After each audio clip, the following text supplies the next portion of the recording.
I got a call one afternoon from the public relations lady at the Ritz Carlton, Patty Hendricks. And they wanted to have something on Easter to help fill the hotel. And they wanted to do a show similar to Pebble Beach. And I never done anything like that. You know, I'm into racing. What do I know about parking cars on grass?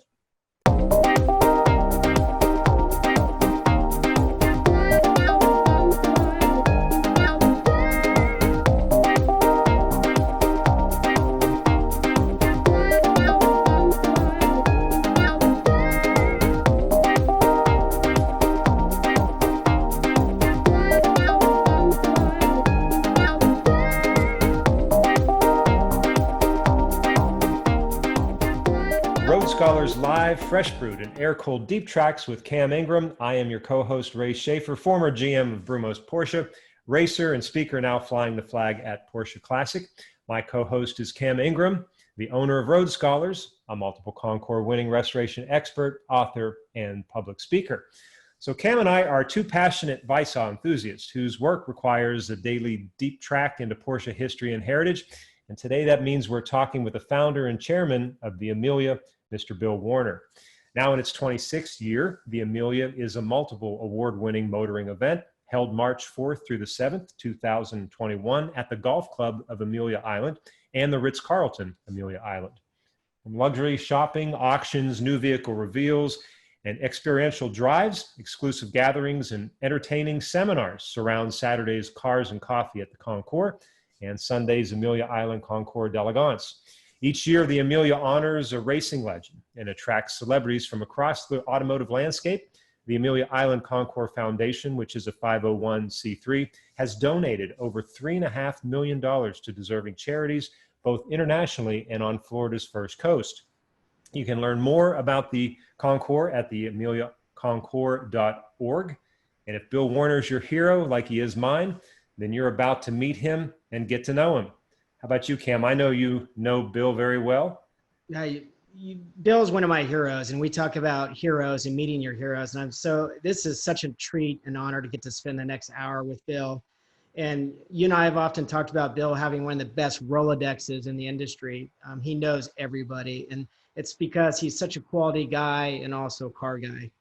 Absolutely. I mean, that's the thing. Folks will do just about anything for Bill when it comes to putting that show together. Make it from the time it first happened to now 26 years later, coming into the 26th annual show. I mean, yeah, when folks ask, when he asks for something, people are so happy to do it for him. He's just such a wonderful individual. It's a thrill to know him for sure. Yeah, absolutely. And we actually get to do a show where Porsche Classic and Road Scholars, we're talking about grass racing, Concours. So, this is right in my wheelhouse. So I'm very excited about this. That's right. You have a lot of experience. How many Concours at Amelia have you participated in? 16.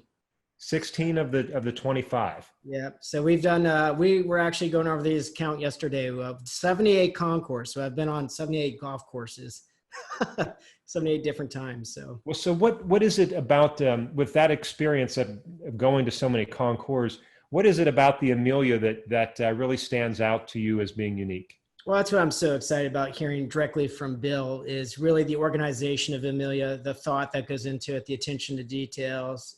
I think today we're going to hear about the energy and that it is a business, truly a business. And I'm excited about that. And it shows Amelia has some of the most eclectic race car classes and always some really surprising, fun classes at the Concours. So I'm excited today to pick Bill's brain.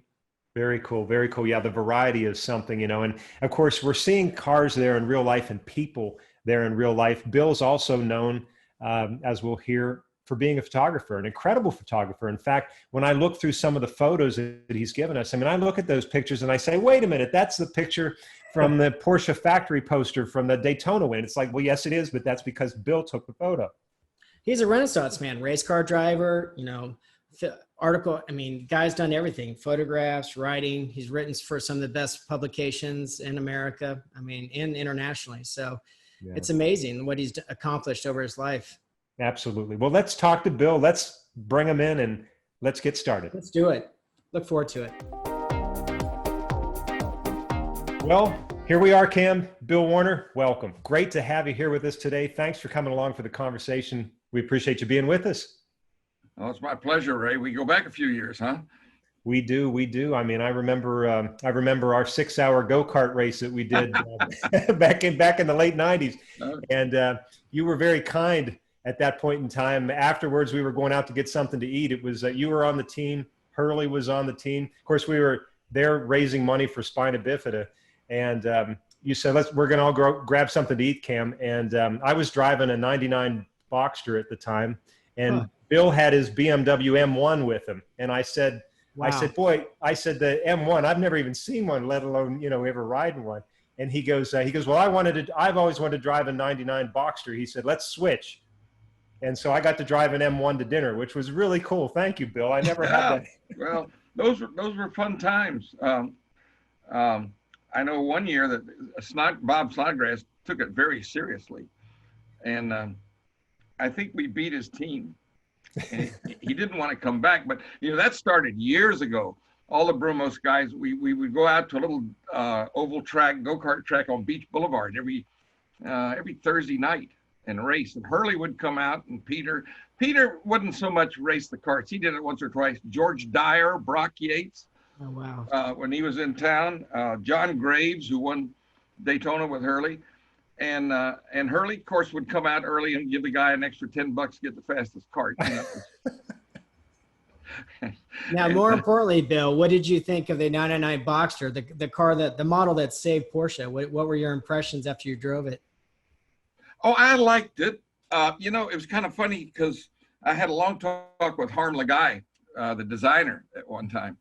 And, Porsche was close to broke then. And they really had to save the company. So there was a lot of parts sharing on that car, door skins and headlights and everything else. But the total package was really nice. It's a very nimble car, and it was a great value for the money. And, it started life.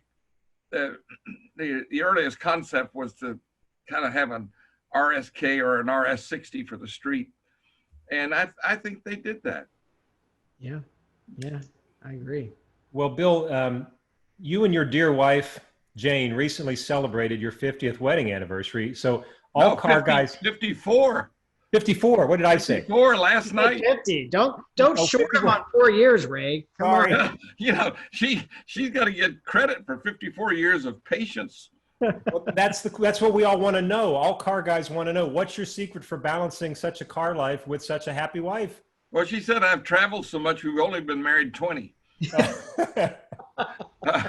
It was kind of funny because when we knew each other in high school, and she was dating another guy who later became my commander in the Air Force.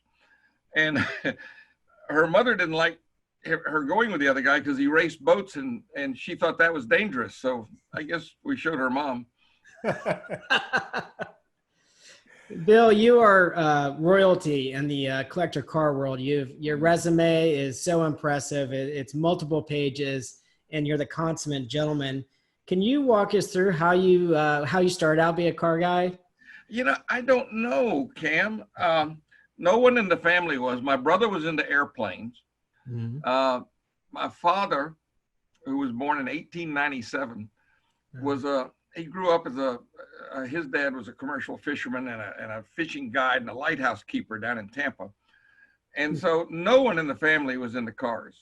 But I was, ever since I could remember. I mean, ever since I could walk, it was all about cars. My mother used to say my first word was Chevrolet. I don't know if that was correct or not, but it would make sense. Our first car that I remember, my dad worked at one time for Gulf Oil Company. He had a 36 Buick. Wow. And then the first new car I can remember my dad had was a 47 Chevy. So my dad bought if you remember, they made cars called, they were built for salesmen. They had no back seat. They had a platform. You could put your file cabinets on. Nowadays, your file cabinets are, in your iPhone. And he was a traveling salesman, so he would buy a basic Chevrolet, and that was it. But there was a guy who lived around the street from us in Jacksonville named Gene Clendon, and there was a fairly wealthy guy who was an attorney for the Winn-Dixie Corporation named Otto Bowden. And those two were really into cars, so I pedaled my bike over to their house. And you never know what would be there. Early on, Gene had a 29 Rolls-Royce town car that he found in an old hotel here in Jacksonville. But in later years, as I grew up, you go over there, there'd be a Ferrari California Spider, or there'd be a 250 LM. You know, it's just blocks away. We lived on one side of San Jose Boulevard where the average folks lived, and they lived on the other side.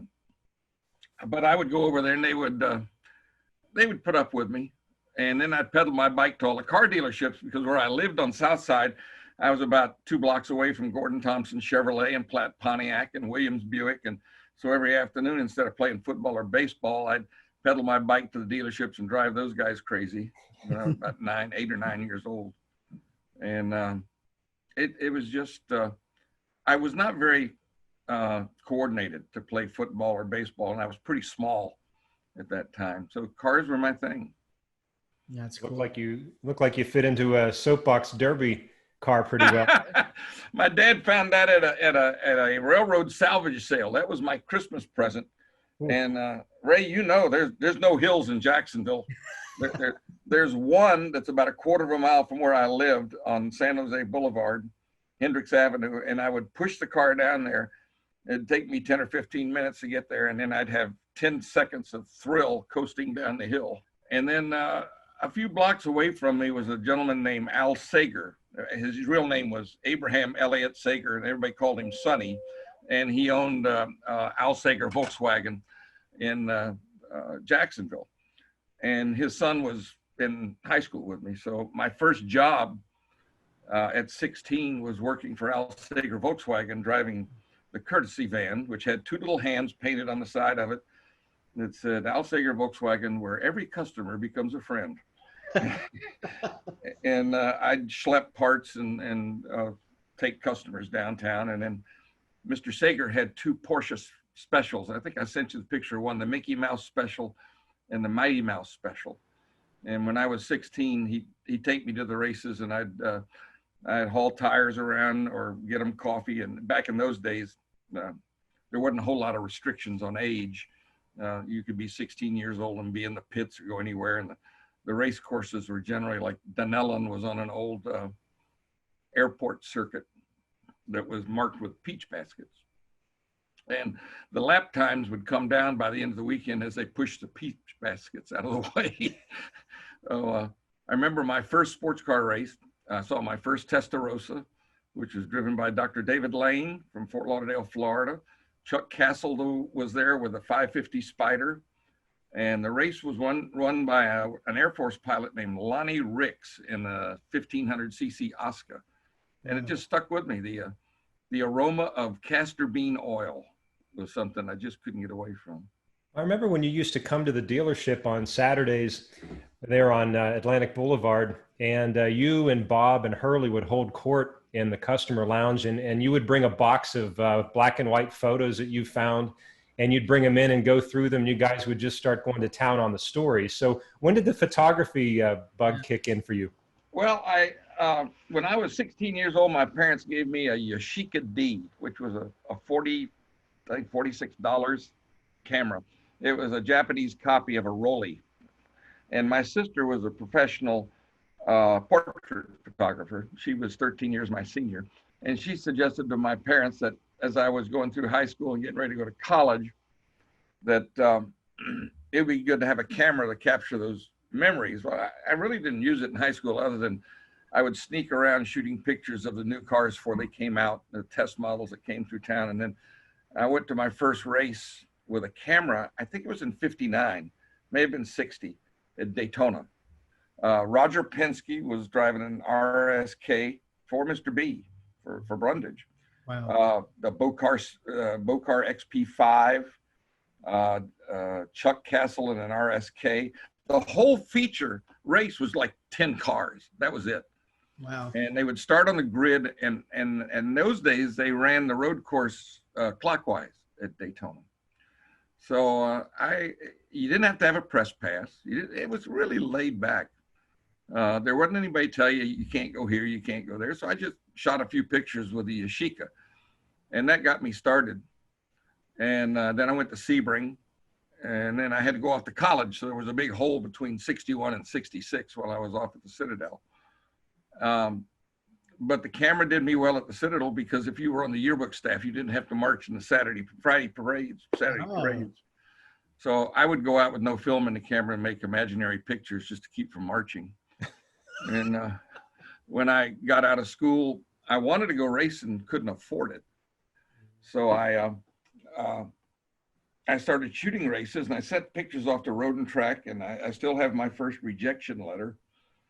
And Sports Car Graphic was looking for somebody down here, and magazines, being historically cheap, could hire me to go from Jacksonville to Daytona rather than flying somebody in from Los Angeles. So I started with Sports Car Graphic and was with them till 70 as a contributing photographer, which means they don't pay you except when they use your stuff.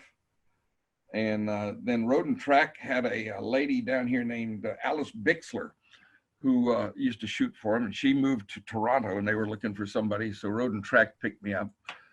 And the timing was right, because Sports Car Graphic went out of business in 71, and that's when I started with Road and Track. Yeah. And Road Track was such a modern magazine compared to Sports Car Graphic. I've done a lot of research on the 1950s and 60s Sports Car Graphic, but Road and Track was such a game changer when it came out. Yeah, actually, Sports Car Graphic was run by Jerry Titus, and he was a good race driver. And they went into more technical things when they did a story than Road and Track did. Road and Track was more of a California lifestyle. They did have a technical editor, Dennis Seminitis, who did beautiful work. But I always thought that if you were researching a car from that period, Sports Car Graphic may have more technical information than Road and Track did. And then there was Car and Driver, who was the irreverent publication, comparing Ferrari GTOs to Pontiac GTOs and, things. That was your friend Brock Yates, right? Yeah, he and David E. Davis. And of course, if you want to get back to that particular comparison, that Pontiac was a ringer, built by General Motors just for that story. But they seem to, Car and Driver at that time seemed to appeal more to the non-technical end of it, where Road and Track and Sports Car Graphic were more towards the technical side of racing and sports cars. Well, interestingly enough, when I first got to Jacksonville, what stuck in my mind when I heard that we were going to be doing the kart race with you, at that point in time, I said, Bill Warner, I know that, I know that name, and it was from the 1971 or 72 issue of Road and Track, where you shot the cover with Peter Gregg and the Silver, the only 916 to ever be imported to the United States officially. That was your story, your photos. That was my first cover story for Road and Track. And what happened was, and it goes back many years, the service writer at Al Sager Volkswagen went on to go to work for Porsche as an area kind of service guy for all the dealers in the Southeast, Harcum. He was a neighbor, lived 2 doors down from here, two blocks from me. I went up by to see him one day, and he says, "Oh, we got something coming that's really cool." And I said, "What's that?" He says, "Well, I'm not supposed to talk about it, but it's a car called a 916. And I said, what's the story? He says, "Well, we're going to have one here shortly." And I said, "Well, let me get the Road and Track." So I called them, and they were not aware that the 916 was coming, and that Peter had the only federalized one. Wow. And when it came, I got an exclusive on that for Road and Track, and it kind of cemented my relationship with them, because I became a source of the East Coast source of information on cars that were coming that they weren't aware of. But that 916 is now in Atlanta, Georgia. George Hussey has it. He's done a beautiful job on it. And the other car that came through Brewmost, which everybody forgot, and we had it at the Concours a few years ago, was Brutus. Yes. Yeah. And that car was, I tried to get that car. It was up in Columbia, South Carolina. Henry Wilkinson looked at it. He was going to buy it. And it had really deteriorated, but I'm happy to say the current owners really restored it right. And it's really a kind of a footnote car, but it's really rare. Yeah, of course, we're talking about the 916, which Cam, I know you're familiar with. These are the cars that were supposed to be, if you will, Porsche's competitor to the Ferrari Dino. It was an upmarket 914-6 with a fixed roof and some other accoutrements and full leather interior. And I think when they crunched the numbers on that, if I remember correctly, Cam, once they did that, then they realized that they'd have to sell them for the same, if not a little bit more than the 911. That's exactly right. It was priced at about the price of the 911S. And the perception was that the public would prefer buying a 911S than the 916. Yeah. I don't know. They made, I think they made 12 916s. And today they're very, very valuable and very rare. I think there's, of the 12, I know of 3 that are here in the country. A fourth just arrived. Actually, a fourth just arrived in the country, and interesting enough, all of them had really funky interiors because they were all made for Porsche family members or exclusive Porsche friends. So they're all very individually tastefully done. Yeah, when Peter had the car, it had a paisley interior. Yes.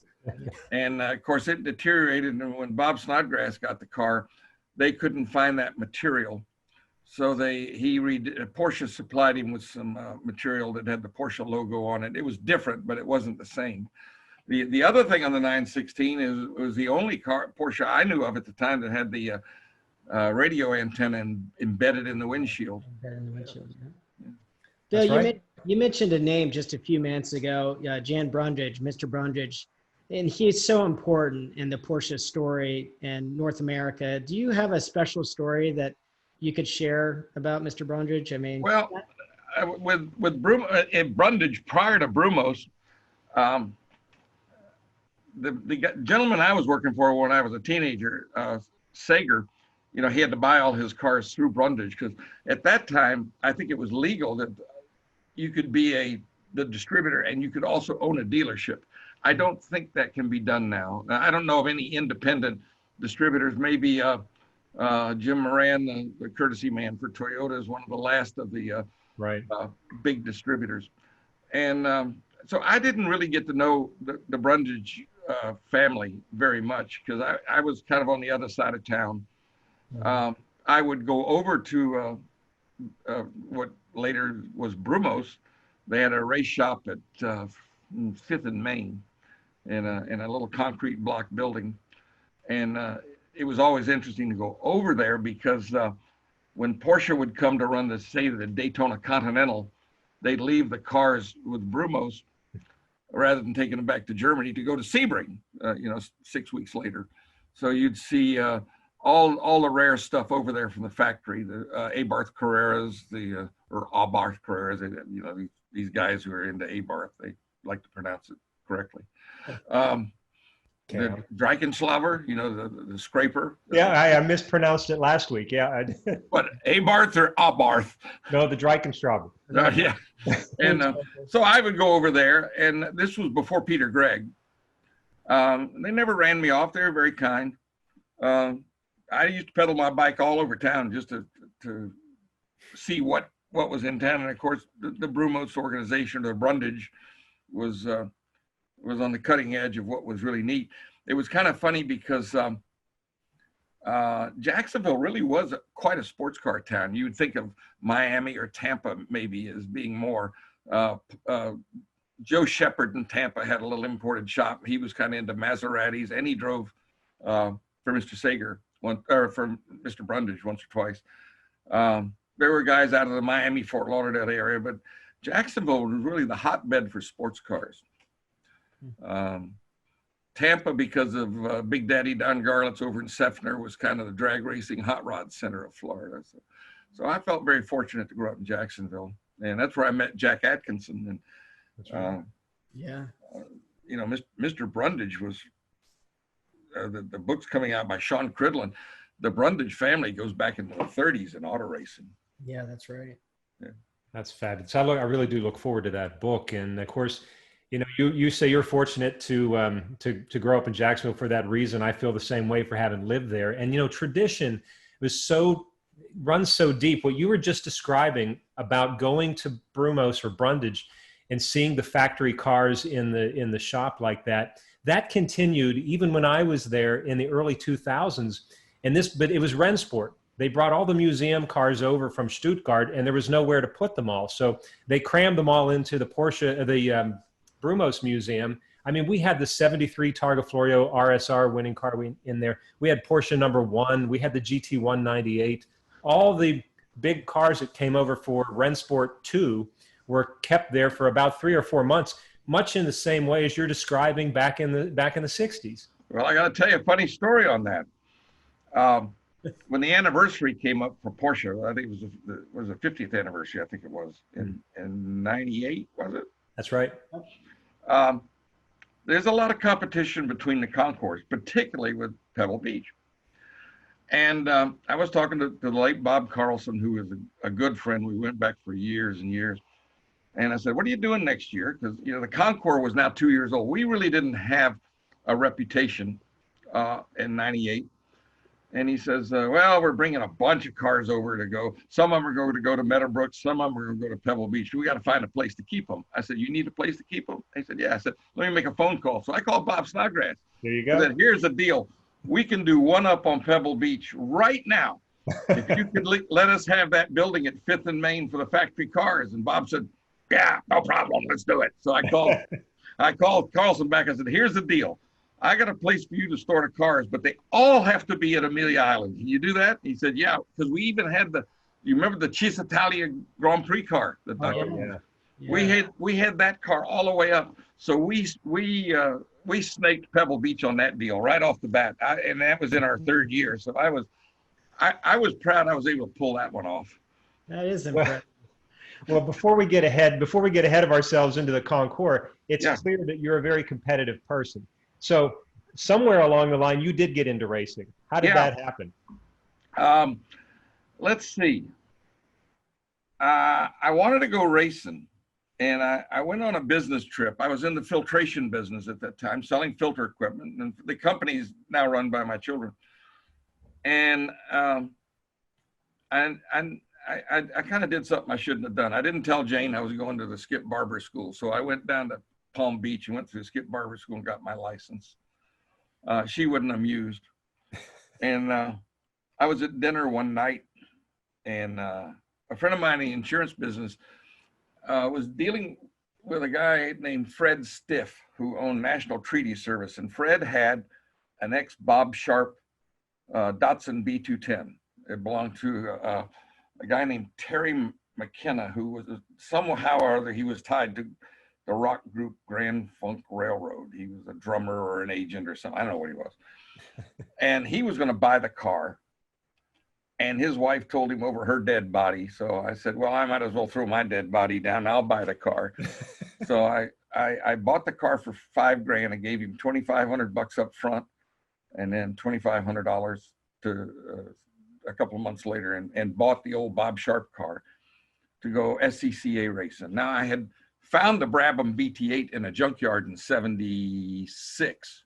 That's cool. And I had convinced people that my years in go-karts qualified me to run vintage races. So I had the Brabham BT8, but I wanted to do some serious racing. And the Brabham BT8 was a serious car, and you could get seriously killed in it. Mm-hmm. So I wanted something a little safer. So the Datsun filled that void. And in my first year, I made it to the runoffs, qualified 13th. The starter motor puked, and I had to get push started by a friend of mine who later went on to Jack Roush Racing as a crew chief, and then went on to Chip Ganassi. And he and his brother helped push start me so I could get onto the grid. I ran 11 races, and here I wasn't going to make the show. So I was wired, and I went from 22nd to 5th, and got nominated for the Mark Donahue Award. And I was feeling pretty confident that the next year was going to be my year.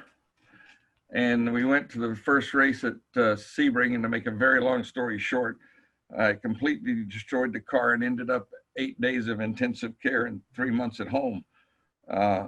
Ms. Jane wasn't amused with that either. And so I still had the Brabham, and I had the King Cobra, which I found in the same South Carolina junkyard. And then Tom Neal, who owned the GMC truck dealership in town and raced Camaros and Corvettes, came to me and says, let's go racing again. So Ms. Jane, ever patient, said, well, if you're going to do this, get something big and take out a big insurance policy. So we went racing Camaros for the next 9 years. Never raced a Porsche, always wanted to. Is that right? Snodgrass never invited me to.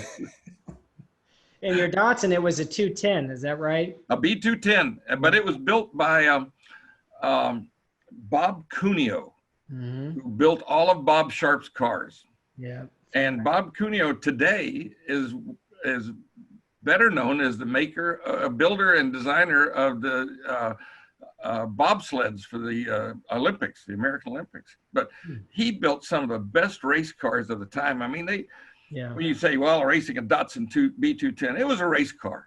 You know, it was all trick, and it was really pretty quick. Well, Bill, let me ask you. You say you never raced a Porsche, but you sent me a picture and you said it had a quote that said, "Too soon old, too late smart." Oh, that was the RS60 that I should have bought. Okay. Yeah, it was 76. I bought the Brabham BT8 for $2,900 out of Broom's Junkyard and Repair Shop in Columbia, South Carolina, up on Monticello Road. And the car was fantastic. It was the BT8 that Denny Hulme had won the Tourist Trophy in. It was undefeated at under 2-liter racing. It was driven by Frank Gardner, Tony Lanfranchi, Denny Hulme. And it was sitting in a South Carolina junkyard. Wow. And it had come over as a bankruptcy settlement.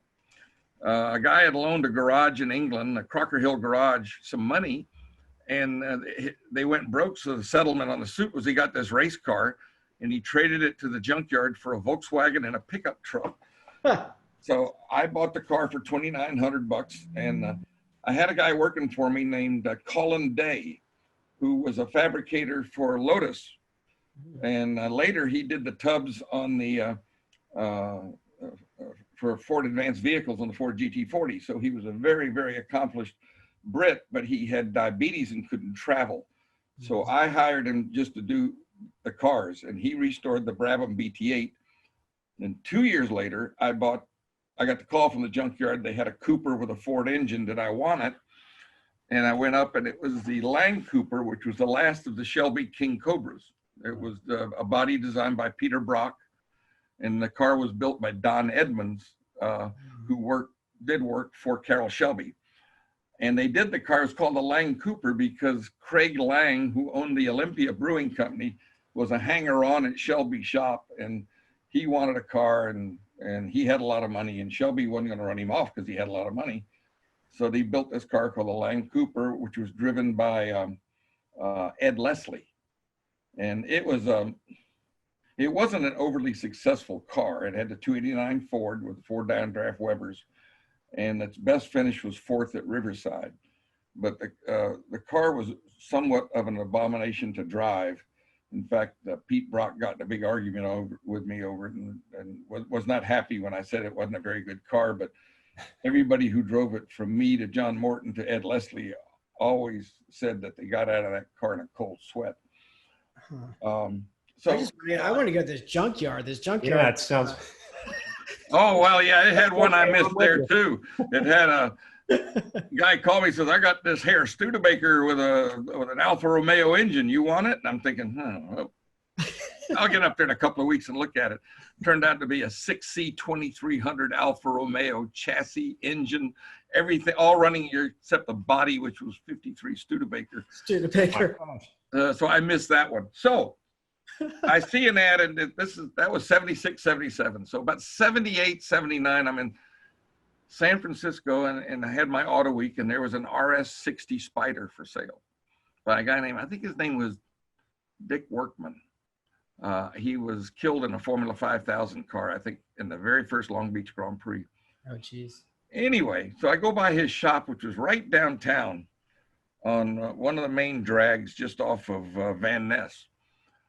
And sure enough, he had this RS60. Now, the body looked like a bag full of walnuts. It had been beaten up pretty good. You've and never it was seen lumpy. that, Cam. Right. Yeah. But it had the FIA windshield. It had the original convertible top that was required. Wow. That's And right. it had a fresh Wellington motor built in it. Mhm. And he wanted $13,500 for it. Wow. And I had just bought a King Cobra for $6,900 and the Tourist Trophy winning Brabham for $2,900.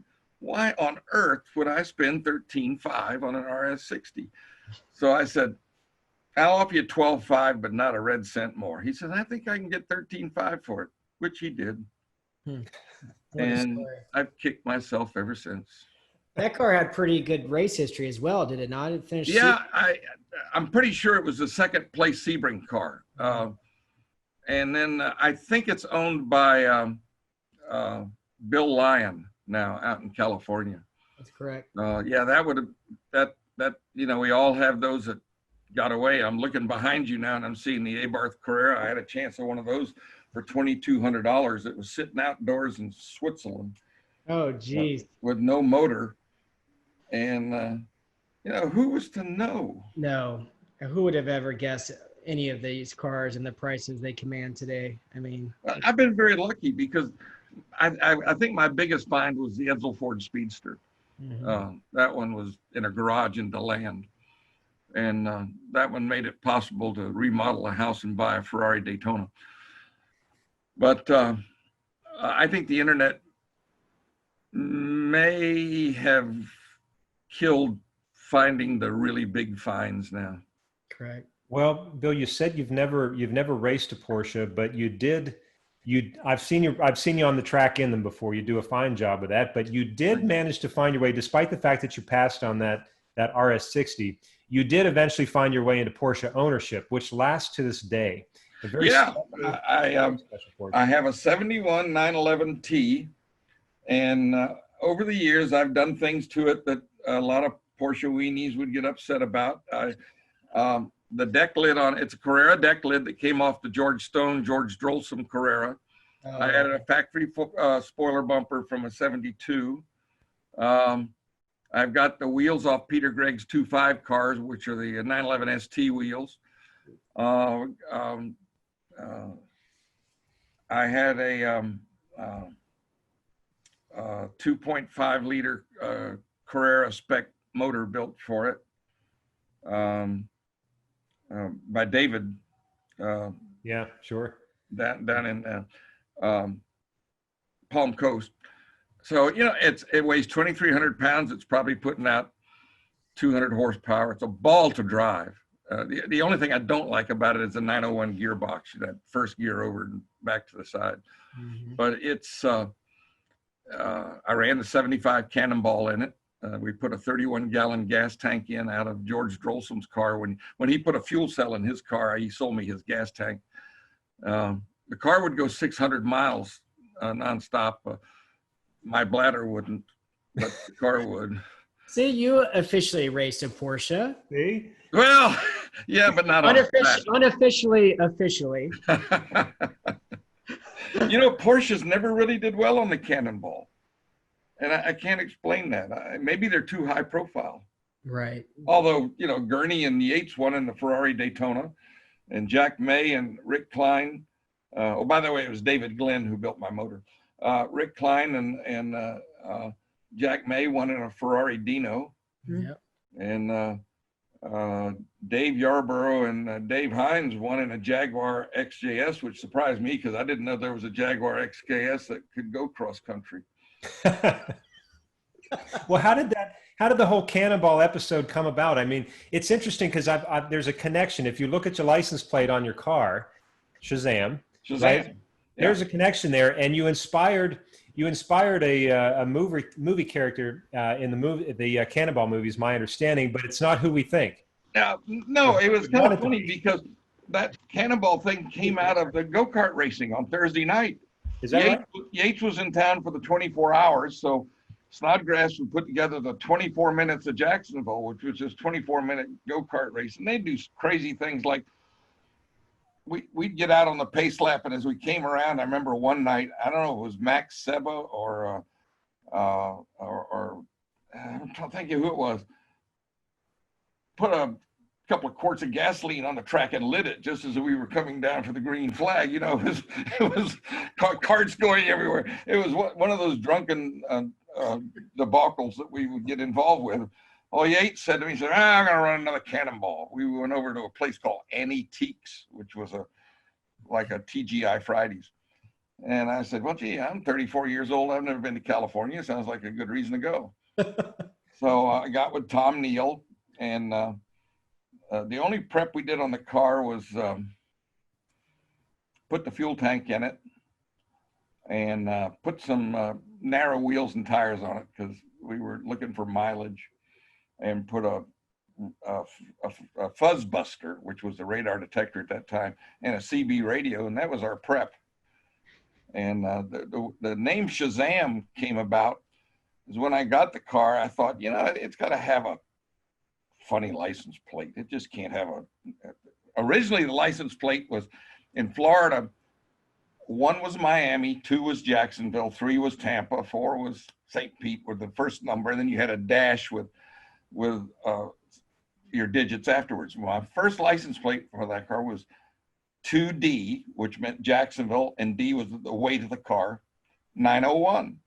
Oh. And 2 years later, I was in the Air Force, and I just thought, well, there was Captain Marvel, who the S stood for the strength of Samson, the endurance of Hercules, the speed of Achilles, the power of Zeus, you know, that whole thing. And I said, well, that fits the car pretty good, so we'll just get Shazam. And that's how that license plate came about. And because I was in the Air Force, everybody at the base started calling me Captain Marvel because of my license plate. The worst part was when I got promoted to major, I was still Captain Marvel. So yeah, I still have the plate on that car today. In fact, the son of the cartoonist who did the whole Captain Marvel series called, and he wanted to buy my license plate. I gave him one when they ran out of date, but I didn't want to give up the personalization, so still have that. So when Brock Yates wrote what would become the Cannonball Run movie, I guess Captain Marvel was already taken. So I understand Captain Chaos became a character. Yeah. I don't know if Brock would have. I talked to Pam Yates, his wife, and when they did it, I would jokingly tell the people that Burt Reynolds played my part. And it was really Dom DeLuise, who was Captain Chaos in the movie. Now, whether Brock did that intentionally or not, I don't know. I'll say he did. But yeah, it was one night I was having dinner in Los Angeles with Ruth Buzzy and her husband, and the story came up, and the next thing I know, her husband handed me the phone, and he says, "Here, Dom DeLuise wants to talk to you." And it was kind of funny because we talked about the filming of the Cannonball, and many of the actors did not know that it was based on a true really experience. Huh. That's interesting. That's interesting. And in fact, nowadays, well, I guess it's gotten a lot of publicity lately because of these guys breaking records under the pandemic. But for years, no one knew there was a real cannonball that people met in New York City and raced nonstop to LA. And then when Brock decided, you know, he lost his job over there. He got fired because Car and Driver thought they were going to get sued if something bad happened. So we had talked about a couple of things. We were thinking about the 24 hours of Manhattan, where we'd have a route, you know, Riverside Drive all the way around Manhattan for 24 hours. But then he figured everybody would buy a checker marathon, looked like every other cab. So that went away. So he did one lap of America, where we started out in Darien, Connecticut, went to Boston, Detroit, Seattle, Los Angeles, rested overnight in Los Angeles, back in the car. Wow. San Diego, El Paso, Houston, New Orleans, Miami, Jacksonville, Richmond, and back. So George Drolzman and I decided we wanted to do that. And we went to Audi to look for a car, and they said no. We went to Mercedes. We wanted a wagon, a diesel wagon. They said no. So at Road and Track, they said, well, let's do a story on that. So Ennis Ireland came over to drive with us. He'd driven for Lotus in Formula One, won the U.S. Grand Prix. Yeah. So it was Dick Starita, who I used to race with in SCCA, George Drolsom, who was Can-Am and IMSA, Dick and Ennis Ireland, Formula One, world champion, and me. And so we couldn't get any manufacturer to give us a car. So we rented a Lincoln town car from Hertz from Kennedy Airport. And we went up, and it was $39 a day, unlimited mileage. How do you beat it? You can't. The guy says, are you going to return it where you picked it up? We said, sure. We didn't tell him we were going to go to Boston, Detroit, Seattle, Los Angeles. So, I think we took it immediately. We got a copy of the rental agreement, had our attorneys look at it. And the attorney said, hey, you're going to break every rule in this thing before you leave the airport. You're not supposed to be in any competition. You're not supposed to modify the car. And we took it up to Bill Mitchell's shop in Cheshire, Connecticut, and I love this. Walter Hayes from Ford flew in heavy duty springs and shocks and sway bars, and CBA flew in, and we took the bumper guards off and mounted CBA lamps on it, and we put a television set in the back seat and wired the car with a Motorola Pulsar 3 radio telephone. It was before cell phone. And we set out from Darien and put 9,610 miles on the car in 8 days. Wow. For $39 a day. We are personally responsible for ruining the unlimited mileage program for the rental car. I would suspect so. Yeah. Well, how did we go from at some point you either got a phone call or you got an idea. How did all this transition, your passion for cars and the Porsche ownership and being around Brumos and everything, how did this transition into what we know today as the Amelia? I got a call one afternoon from the public relations lady at the Ritz Carlton, Patty Hendricks. And they wanted to have something on Easter to help fill the hotel. And they wanted to do a show similar to Pebble Beach. And I never done anything like that. I'm into racing. What do I know about parking cars on grass? And I said, well, we tried to get an Indy car race for Jacksonville, and I'd laid out a course downtown, and the mayor was in favor of Mayor Jake Godbold. And then they turned it over, and she was told they didn't want to do any racing. Well, she asked the wrong people. So the racing thing went down. I said, well, Concours d'Elegance, we'll give it a shot. We can raise money for a charity. And at the time, my father was passing away, and he was being cared for by hospice. So I said, well, if we could do something for some community organizations such as hospice, I'd see what I could do. So I called in my chits on that thing. I called Bob Snodgrass, Brian Redmond, Dale Miller, and I said, here's what we're going to do. Pete Brock. Pete was the one that put me in touch with Dave Holds and Dave Holds and Don Summer, who did Meadowbrook. If it wasn't for Meadowbrook, there wouldn't have been an Amelia. They sat, Dave Holds, who was general manager of design at General Motors, sat down on the phone with me 3 hours one Sunday afternoon and told me how to do it. So the first year, I think we had 2,400 people, but I went back to the Ritz and said, no more Easter Sunday. We're not doing this to fill the hotel. We're doing it for other reasons. So we moved to March, and it just kind of grew, I think everybody, Ray, you lived here in Jacksonville. Jacksonville's a great city. And some people said, why are you doing Jacksonville? Why not Boca Raton or Miami or some upscale place? But if you look at it from a marketing standpoint, and at that time we were thinking we were equally located, but kind of between Miami, Charlotte, Atlanta, Birmingham. That was what we thought our market was going to be. And Jacksonville made sense. And Amelia Island being a five diamond resort made sense.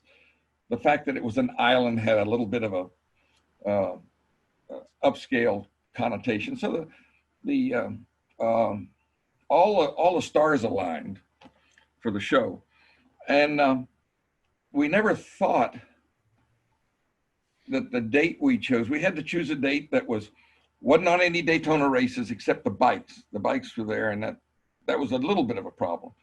But we didn't want to be on top of Sebring. We didn't want to be on top of the 500. We didn't want to be on top of the 24-hour. Yeah. We wanted to be before April 1. And so we chose the second weekend in March. And that was a weekend that we didn't have any major conflicts with anybody else. And that worked right up to last year. And then the Players Championship decided they wanted the second weekend in March, and they were only 30 miles from us. And I thought, well, golly, I got to renegotiate all my contracts. The Mayo Clinic had the Ritz Carlton for the weekend we needed it. So I called our friend Dan Davis, who has a lot of stroke with the Mayo Clinic, and got them to give us the first weekend in March, which was very nice.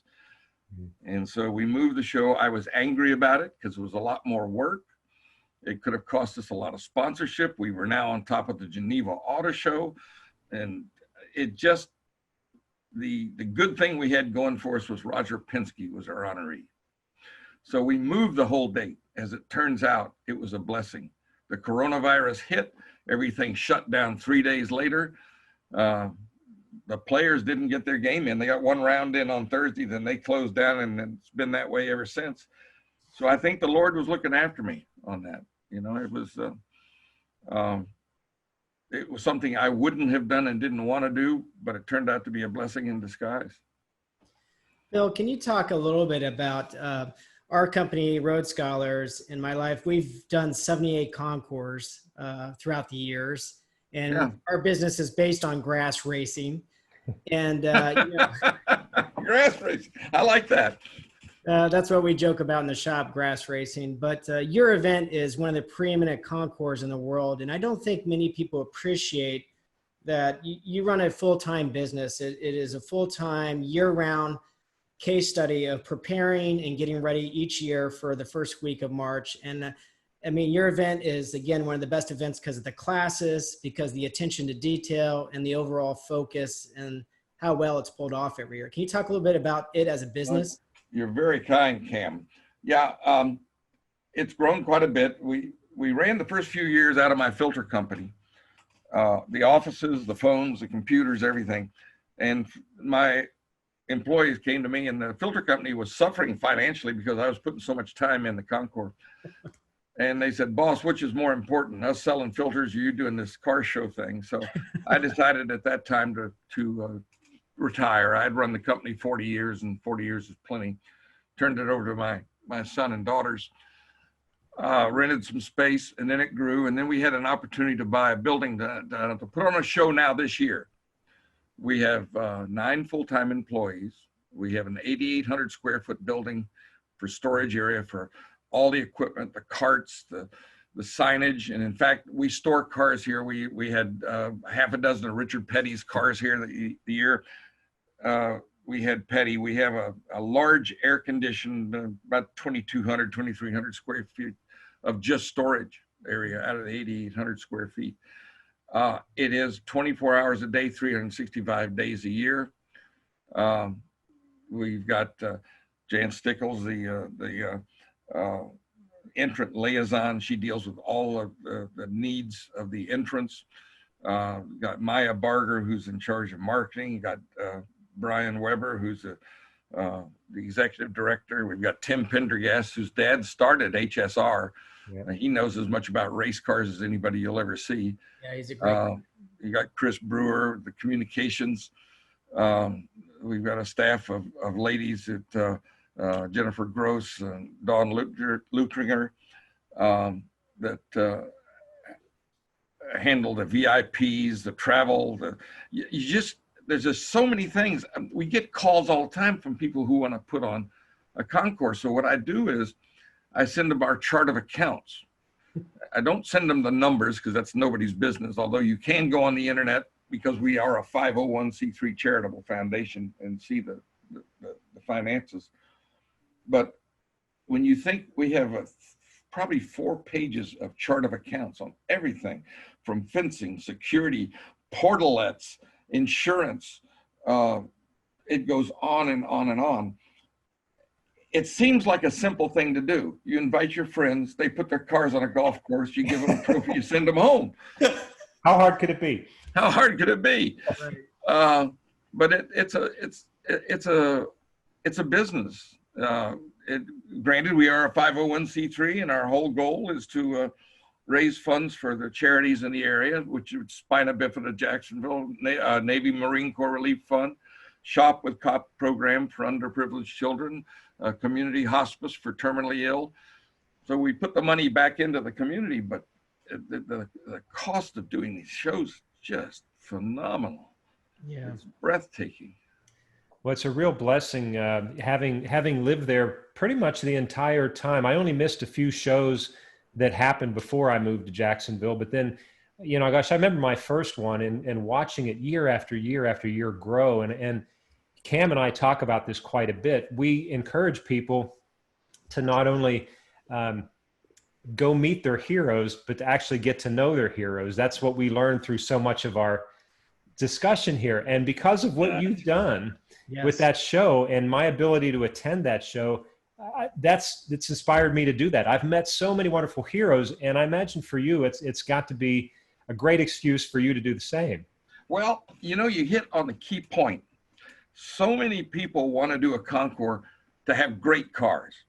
You can get great cars. You build relationships, you can get the great cars. It's the people. It's the people factor. And also, when we started out, we plagiarized some ideas mostly from Meadowbrook, like the fashion component of the show. I like they have the Meadowbrook St. John's team is a very, very well-run organization that is very creative. We wanted to take it a step further. So we took a little bit from Meadowbrook St. John's, and we took a little bit from Pebble Beach, but we wanted to be our own. And I've had one major collector say to me, "Yeah, too many race cars on the field." I said, "Well, you know what? That's where I grew up. That's my DNA. We got 2 fairways. You got apples over here and oranges over there. We give 2 best in shows, Concours de Sport, Concours d'Elegance.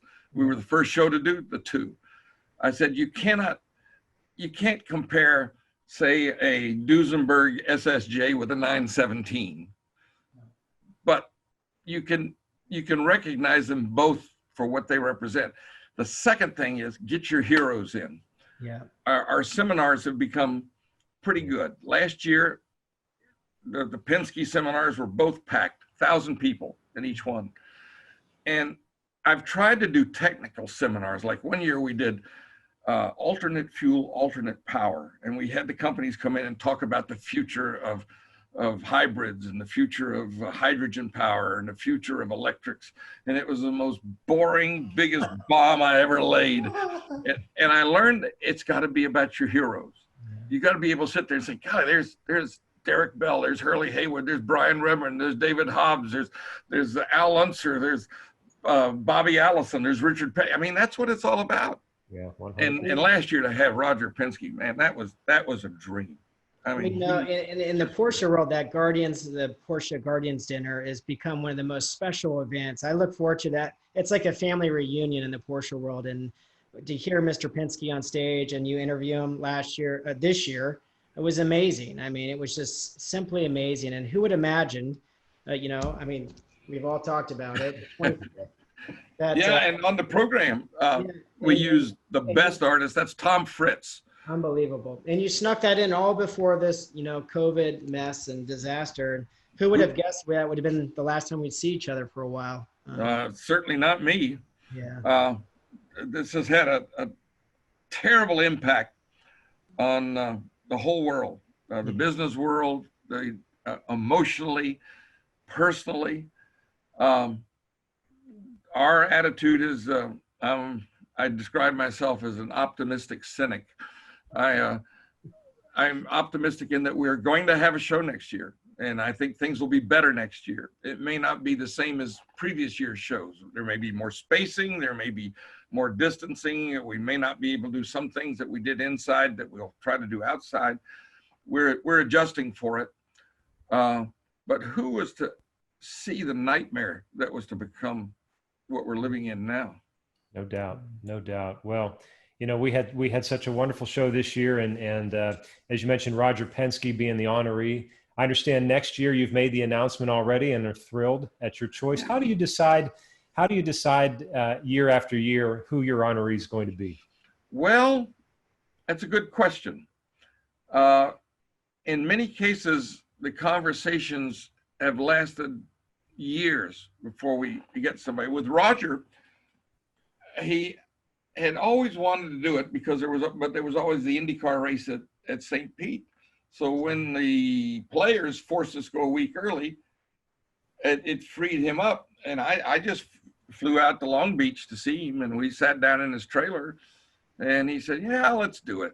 You know, he'll be 83 next February. He goes like a guy who's 33.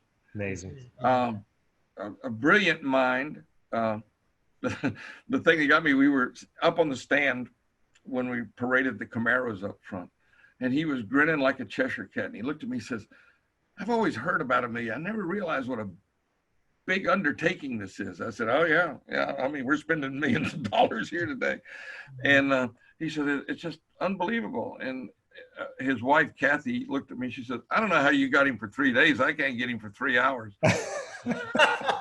That's great. So to choose one, like we're honoring Lynn St. James next year.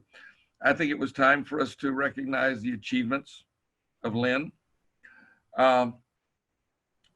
We look at our heroes out there, and I pinch myself when we have a hallway here at the office which has all the posters going down it. And I look at the people we've had here, you know, Phil Hill, Carol Shelby, Sterling Moss twice. He's our only two-time honoree.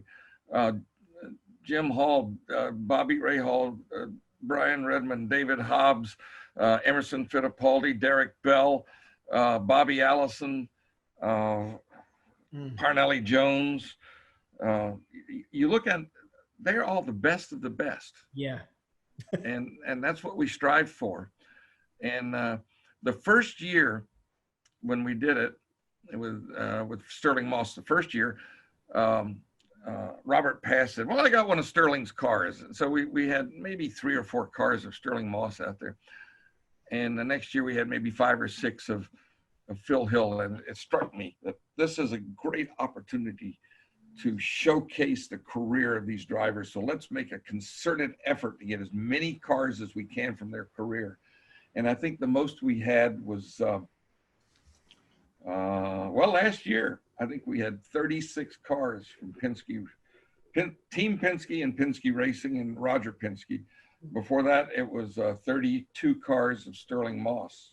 That was one of the coolest classes I've ever seen. The Penske cars, that was phenomenal. And that's one of the best things about Amelia are the classes, the sports car classes, but the race car classes. And every year it's always a treat to see some of the surprises because you guys do such a phenomenal job of coming out with the classes. Well, thanks, Cam. You know, every year I try to do a goofy class. Yeah, I love that. Something that's off the wall. And that's there for people who don't care about cars. Yeah. But they're being drug out there by their spouse, either their husband or wife. I don't want to go to a car show, you know, and they go out there and we'll have, you know, one year we did beach cars. We did cars of the cowboys. We did great hunting cars. And Ray, you know, when we did the great hunting cars, it was based on, I had to get one car before I'd do that class.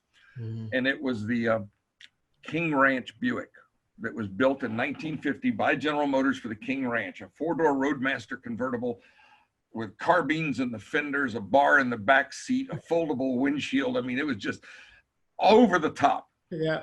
Factory built. So I called the King Ranch 10 years ago and told them what I wanted to do. And they said, that's a nice idea. No. Said, okay. So my friend Rich Atwell in Texas says, well, I know the lieutenant governor real well. He'll call for us. The lieutenant governor calls the King Ranch, says, you really need to help out these folks at Amelia Island. They'd like that Buick at the show. And they said, no. Okay. So 9 years go by, and Bob Smith, who has a Ferrari restoration shop in Gainesville, Texas, called me. He said, Bill, I know it's late, but I've got a customer that's got a Ferrari 330 GTS. He wants to get in the show, and I need to do it. I said, Bob, we're down to the wire, man. Everything's going to the printer, the signs, everything. He said, this guy is really important. I said, well, Bob, how important is he? He says, he's one of the owners of the King Ranch. Yeah. Got him. I said, here's the deal, Bob. I take the Ferrari this year, I get the Buick next year. So that's how that went together. That's a great story. Oh man, well I think that is awesome.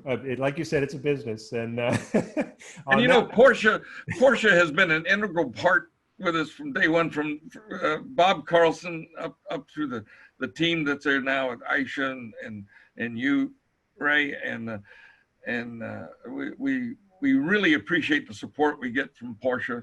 As you know, I'm a Porsche guy, and to be able to celebrate the mark, you know, with like this next year, we're doing a celebration of the 935s, and I think we got the Daytona, 2 Daytona winners, we got the Le Mans winner, we got all the rare 935s that you could possibly think of, and you even have a new one. My father's not yours. Yeah, I was going to say you got a Pikes Peak one coming. Yeah, right? We'll have the Pikes Peak record. Yeah, That's right. That's pretty That's exciting. Right. Well, it's it's a two-way street on that one, Bill. We love Amelia, and we love your team and everything you've done. It's just been such an inspiring. It's broadened the scope for just people's quality and enjoyment of life, and that's what it's all about. Well, thank you.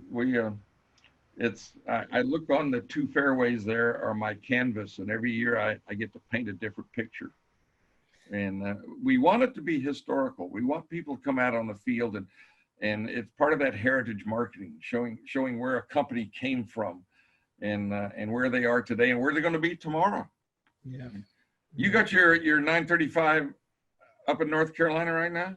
No, it's leaving California tomorrow to head to Colorado. So they've been doing testing at Willow Springs, and Jeff Swart's really capable. Obviously, he's done well there in the past, and he's transporting the car himself. So Jeff Swart style, and so he and Terry are going to be leaving for Colorado tomorrow. Jeff Swart is one of the most talented people I know. I mean, from a photographer, a videographer, a race driver, what more can you do? Well, it's just a really neat idea. My father obviously had this special car come in. I said, Dad, I know Jeff is looking for something to drive, and it just worked out really well. So it's a pretty interesting storyline for this year. So you chose the car in basic carbon fiber, right? That's it. And we'll have the review here pretty soon. The reveal will be a special livery for Pikes Peak. So it's going to be pretty stunning. I can't spill the beans right now, but in a few days, everyone will see. Well, it sounds like maybe next year we'll get to see the car at Amelia. That's right. Yeah, that's already done. I'm looking at the screen now.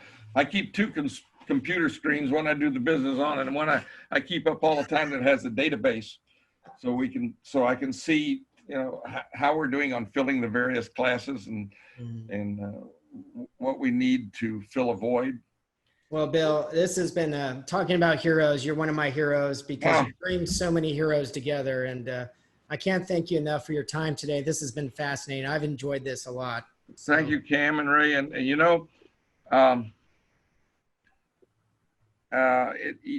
look back on life, and I'm 77 now, going on 78, and I pinch myself every day that I've been able to live my dream. There's